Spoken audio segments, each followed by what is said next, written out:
राम, मानव है मेरे राम। हनुमान अशोक वाटिका के बारे में बता रहे हैं, अभी राम को बता रहे हैं और मेरे राम तुम्हें भी बता रहे हैं। हनुमान को लगता है कि अब उन्हें सीता के सामने आ जाना चाहिए, क्योंकि अनिष्ट की संभावना बन रही है। फिर भी हनुमान एकाएक सीता के सामने नहीं आए। हनुमान सोच रहे हैं कि यदि वो एकाएक सीता के सामने पहुंचकर संवाद शुरू कर देते हैं तो अशोक वाटिका की राक्षसियां हल्ला मचाकर आक्रमण कर सकती हैं, रावण को सूचना भेज देंगी और रावण फिर आ जाएगा और हनुमान का कर्म अधूरा रह जाएगा। हनुमान को स्वयं की सुरक्षा का भय नहीं। जब व्यक्ति कर्म में डूब जाता है तो भयातीत हो जाता है, भय के पार चला जाता है। और हनुमान को भय कैसा? क्योंकि अखंड ब्रह्मचर्य और सात्विक साधना ने उनका शरीर वज्र जैसा बना दिया। हनुमान तो पौराणिक चरित्र है, त्रेता के चरित्र है। अभी उसके बाद भी हमारे सामने कितने महापुरुष ऐसे आए हमारे भारत में जिनके अंदर इस प्रकार की क्षमताएं रही, तो यह संभव है। सात्विकता और ब्रह्मचर्य व्यक्ति के शारीरिक बल का भी उत्थान करते हैं। और कथा भी है हनुमान के लिए। पौराणिक कथा है कि इंद्र ने जब उनके ऊपर वज्र से प्रहार कर दिया था और उनकी ठोड़ी चिपका दी थी, तो उनके पिता पवन ने नाराज होकर बहना बंद कर दिया। इतने नाराज हो गए थे पवन देव कि पूरी सृष्टि में वायु का अभाव हो गया, सभी का जीवन संकट में आ गया। फिर प्रार्थनाएं की गई पवन देव से और कंपनसेशन में इंद्र ने हनुमान के पूरे शरीर को वज्र का बना दिया। तो हनुमान कहलाए वज्रबली, वज्र के समान बलशाली, और अपभ्रंश में आके हो गए बजरंग बली। इसीलिए तो हनुमान को बजरंग बली कहते हैं। और जब भय आता है मानव के जीवन में तो वो हनुमान के बजरंग बली स्वरूप को ही याद करते हैं, बजरंग बाण का पाठ करते हैं। तो हनुमान को स्वयं के लिए फिक्र नहीं, लेकिन सीता को लेकर के वो सतर्क है। ऐसा भी हो सकता है कि सीता हनुमान को कोई मायावी राक्षस समझ ले और कोई अघटित ना घट जाए। इसलिए हनुमान ने तय किया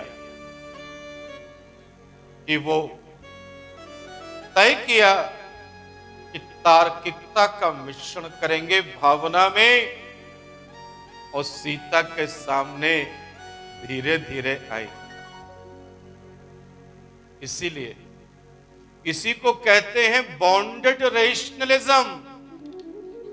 जो ये सिद्धांत आए हैं पाश्चात्य विद्वानों के, साइमन का सिद्धांत है बॉन्डेड रेशनलिज्म, मर्यादित विवेक, विवेक भी और मर्यादा भी, ये तो हमारे चरित्रों में पहले से ही है। इसलिए हनुमान ने सीता के सामने पहले पेड़ के ऊपर से राम की मुद्रिका डाली। फिर नीचे आए, सीता के साथ संवाद किया और उन प्रश्नों के उत्तर दिए जिनसे सीता को विश्वास हो गया कि हनुमान को राम ने ही भेजा। और फिर सीता से चूड़ामणि ली, राम को विश्वास दिलाने के लिए। विश्वास केवल बातों से नहीं हो, विश्वास में तो विष का वास है मेरे राम, वास है जिसमें विष का, वही तो विश्वास है। तो ये शब्द कहने से चरितार्थ नहीं होता। विश्वास प्रमाणित तभी होता है जब उसमें तथ्य और तर्क शामिल, ऑब्जेक्टिविटी हो, वस्तुनिष्ठता हो। चूड़ामणि ऑब्जेक्टिव ऑब्जेक्ट है। वो मुद्रिका जो राम ने दी है अपनी और सीता को दी है हनुमान ने, वो भी ऑब्जेक्टिव है, प्रमाण। तो विश्वास प्रमाणित करना होता है, केवल मानसिक अवस्था में विश्वास नहीं। अब हनुमान को लगा कि कुछ जरा हो जाए हनुमान टाइप, तो हनुमान ने सीता से कहा कि हम भूखे हैं बहुत समय से, अनुमति दीजिए तो मैं कुछ फल खा लूं। इस वाटिका के बड़े अच्छे फल लगे। हनुमान ने सीता के सामने अपना पूरा आगे का करिकुलम नहीं बताया, अनुमति। अब सीता क्या अनुमति दे, सीता स्वामी तो है नहीं वाटिका। सीता मौन रही, और मौन का अर्थ स्वीकृति है। भारतीय संस्कृति में हनुमान ने उसे स्वीकृति मानी। हनुमान बता रहे हैं राम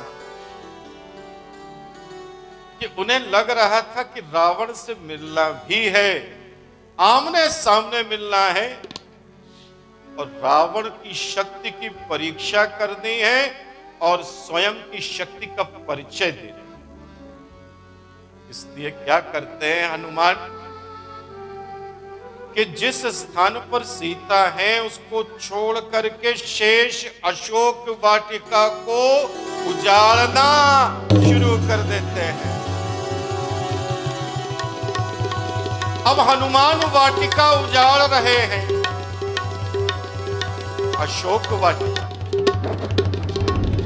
सूचनाएं पहुंच रही हैं, एक के बाद एक सशस्त्र सैनिक आते जा रहे हैं हनुमान को वश करने में। और हनुमान है कि वश में आते ही नहीं है, कुछ को मार डाला हनुमान ने, कुछ को घायल कर दिया हनुमान ने।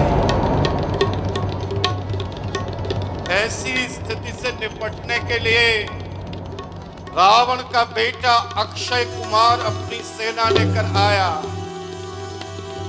लेकिन हनुमान ने वध कर दिया अक्षय कुमार का। तब मेघनाद आया, इंद्रजीत रावण का पुत्र मेघनाद, और आते ही ब्रह्मास्त्र चला दिया हनुमान, बांध लिया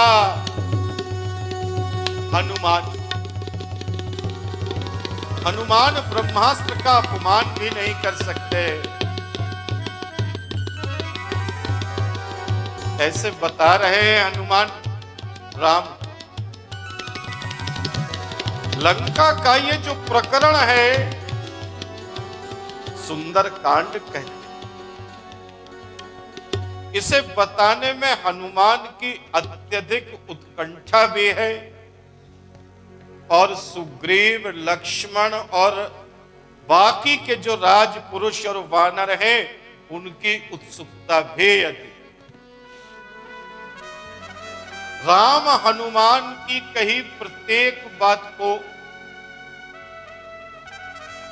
पूरी गंभीरता से सुन रहे हैं और राम बिंदुवार प्रश्न भी करते जा रहे हैं। हनुमान बता रहे हैं कि रावण के जिस दरबार में मेघनाद बांध करके ले गया हनुमान को, वही रावण का महल है। यह स्थान श्रीलंका में वर्तमान समय में नुवारा एलिया हिल्स कहलाता है। नुवारा एलिया हिल्स कहलाता है। Radio carbon dating, radio C14 का फॉर्मूला होता है केमिस्ट्री का, आप में से बहुत लोग उसके बारे में जानते हैं मेरे राम।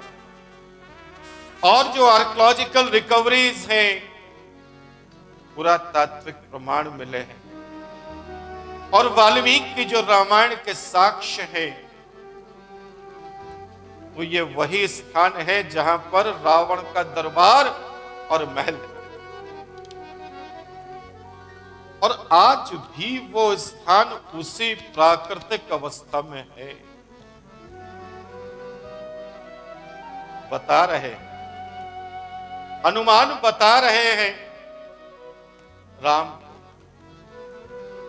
कि दरबार में जब बांध करके ले जाए गए हनुमान, तो रावण तो सीधे सीधे उनका वध करना चाहता था, लेकिन विभीषण के तर्कों के कारण नैतिकता का बोध कराए जाने से वो वध रुक गया। लेकिन उनकी पूंछ में कपड़ा लपेट करके आग लगा दी।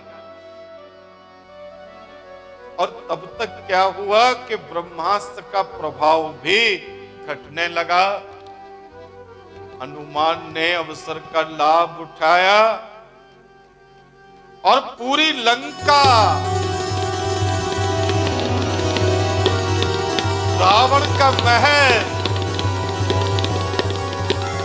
कूद कूद करके हनुमान ने सभी में आग लगा दी। हनुमान को तो सिद्धि है और वो विशाल से विशालतर होते चले गए। सारे राक्षस हनुमान को पकड़ने के लिए दौड़ भाग करते रहे और उधर लंका जलती रही।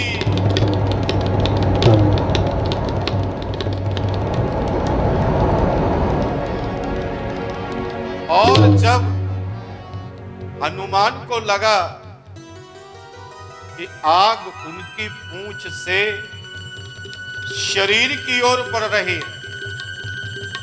खतरा है उनके शरीर, तो उन्होंने समुद्र में कूद करके आग बुझाई और सीता से पुनः भेंट की, प्रणाम निवेदित किया और सागर तक की यात्रा प्रारंभ कर दी। मानव है मेरे राम।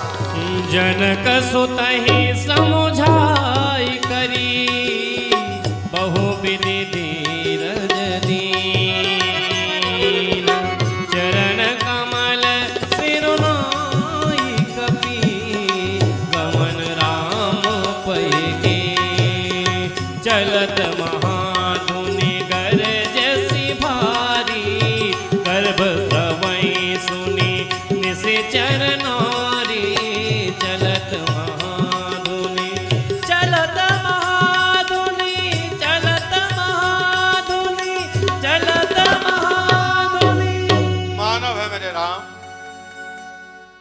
हनुमान की इस पूरी कथा को सुनकर के राम को स्पष्ट हो गया कि रावण की लंका में बल कितना भी हो, लेकिन डिसास्टर मैनेजमेंट का कोई इंतजाम नहीं, आपदा प्रबंधन का कोई इंतजाम नहीं है, नहीं तो लंका जलती क्यों। मेरे राम, हम लोग भी the people of India disaster ना आए इसकी कल्पना तो करते हैं, लेकिन उसका इंतजाम नहीं करते। मेरे राम, चेक करना अपने पॉकेट को, अपने परिवार के लोगों को, परिवार की जो बेटियां महिलाएं हैं उनके बैग में उनसे पूछना, क्या किसी के बैग में और वॉलेट में एक बैंडेड है? 100 लोगों से पूछोगे तो 2 या 3 में मिल जाए तो बड़ी बात है। क्या ये कल्पना हम नहीं कर सकते कि हम जब घर से निकलते हैं कहीं कील लग जाए, खरोंच लग जाए, कुछ भी हो सकता है और हल्की सी चोट हमारे आ सकती है, तो उस समय जो प्राथमिक चिकित्सा का सबसे पहला बिंदु है एक बैंडेड का होना और उसे खुद ही लगा लेना। हम बहुत सारा सामान अपने साथ लेकर के चलते हैं और जो वैनिटी बैग्स लेकर चलते हैं, बैंडेड एक नहीं।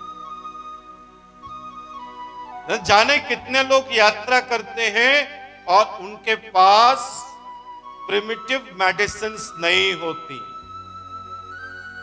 फिर जब मुश्किल में आते हैं, शताब्दी में आपने सुना है अनाउंसमेंट होता है कि किसी भी कोच में अगर कोई मेडिकल डॉक्टर हैं तो फलाने कोच में पहुंच करके अटेंड करें, कृपया सेवा का कर्म करें।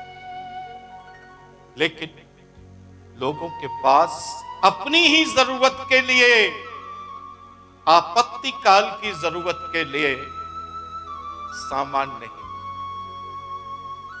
यात्रा करते हैं, पानी नहीं होता, मान लेते हैं कि पानी की बोतलें तो हर जगह मिल ही जाती, मेरे राम नहीं मिलती हैं, ये भी समझ लेना। Everything is not available everywhere, ये हमारी कमजोरी है। जापान के प्रत्येक घर में एक इमरजेंसी बैग होता है जिसमें जरूरत का सारा सामान, खाने का सामान, दवाइयां, टॉर्च, कम्युनिकेशन का उपकरण, सब कुछ तैयार रखा होता है कि भूकंप का जैसे ही इंटीमेशन आए वो बैग उठाया और घर से बाहर। हाँ, इसलिए सबसे कम कैजुअलिटीज होती है जापान में भूकंप के आने। लंका में भी कोई इंतजाम नहीं है आग बुझाने। रावण का पूरा ध्यान आक्रामकता पर है, सुरक्षात्मकता पर नहीं है। राम को यह भी स्पष्ट हो गया कि रावण की क्रूरता अपनी चरम सीमा पर है। क्यों? क्योंकि रावण का बेटा अक्षय कुमार मार डाला है हनुमान ने, लेकिन उसका कोई शोक नहीं है। रावण के अंदर कोई शोक नहीं, पारिवारिकता अभी रावण से बहुत दूर है। ऐसे रावण, ऐसे क्रूरता के पुतले बहुत हैं, हुए हैं हमारे देश में। हमारे देश में एक सुल्तान था बलबन, शमसुद्दीन बलबन, उसका बेटा मार दिया गया। सुल्तान मोहम्मद नाम था उसका। मंगोल आए लखनौती में, जो बांग्लादेश में है, और सुल्तान मोहम्मद को मार के उसका सर काट के अपने साथ ले। दिल्ली में दरबार चल रहा था बलबन का, और सूचना आई कि उसका बेटा मारा गया है, बलबन के चेहरे पर कोई भाव नहीं आया और दरबार उसी तरह चलता रहा। रावण को अक्षय कुमार के वध के तत्काल बाद केवल ये याद है कि हनुमान को मार दिया जाए और नहीं मार पाया तो पूंछ में आग लगा दी जाए। कहां गया अक्षय कुमार? बेटा था, उसका कोई भावनात्मक संवेग रावण के अंदर नहीं। ऐसा है रावण। रावण का चरित्र पूरे विश्व में एक ऐसा चरित्र बनाया गया है जिसमें एक और विद्वत्ता है और एक और क्रूरता है। एक तरफ कर्म की प्रधानता है, रावण अपने कर्म पर सबसे अधिक फोकस करता है, अपने सुख पर फोकस करता है, उसे सुख चाहिए। सृष्टि में जितने भी ऐन्द्रिक सुख हैं, इंद्रियों से जुड़े हुए जितने भी सुख हैं, रावण को सब चाहिए। धन, वैभव, स्त्री और सर्वसत्ता। रावण तो सर्वसत्तावादी है। वैभव भी इतना कि जिस सिंहासन पर बैठता है वो वैदूर्य मणि का बना हुआ सिंहासन है। अति उत्कृष्ट स्थान है उसका बैठना। भोग का जो अतिशय स्वरूप है वो रावण के अंदर बढ़ता जा रहा है। रावण को अहंकारी के रूप में प्रस्तुत किया गया है। अहंकार का आधार क्या है? भोग। अहंकार का आधार है भोग। जिसके पास भोग नहीं है उसके अंदर भोग न होने के कारण अहंकार आ जाता है, और जिसके अंदर भोग है उसके अंदर भोग होने का अहंकार आता है।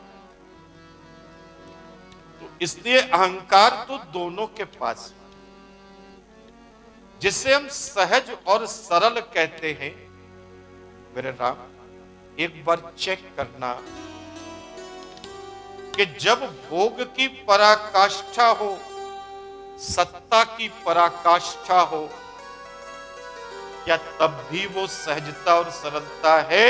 तो है, फिर वो सहज और सरल है। लेकिन अगर ऐसा नहीं है और वो सहज और सरल है तो ये उसकी मजबूरी है। जो ईमानदार होते हैं वो भी मजबूरी में ईमानदार होते हैं, बहुत सारे, सभी नहीं, क्योंकि उनके पास बेईमानी करने का अवसर नहीं। यही हाल सच्चरित्रता का है। कोई दुष्चरित्र नहीं है तो एक कंडीशन ये है कि दुष्चरित्र होने का साहस नहीं है उस व्यक्ति के अंदर। वो डरता है समाज से और कानून से, इसलिए दुष्चरित्र नहीं। जब दुष्चरित्र होने का अवसर हो, जब बेईमानी करने का अवसर हो, और तब वो व्यक्ति उस मोह से ऊपर उठ सके और अपने कर्म को निर्विकार रूप से कर सके, तो निश्चित रूप से वो ईमानदार भी है और सच्चरित्र भी है, मानव है मेरे राम, मानव है। नख आयुध गिरी पातप धारी, चले गगन मही जारी। के हरिनाथ भालू कपि करही, डगमगाही दी गज ची करही, डगमगाही दी दिग्गज जे करहि करहि दिग्गज डोल मई गिरी डोल सागर खर भरे मन हरस सब गंधर्व सुर मुनि नाग किन्नर दुखटरे कट कटाहि मर कट विकट भट कट कटाहि मर कट विकट भट कट कटाहि मर कट विकट भट बहु कोटि कोटि निधावहि जय राम प्रबल प्रताप कुशल नाथ गुण गण गावहि नाथ गुण गण गावहि नाथ गुण गण गावहि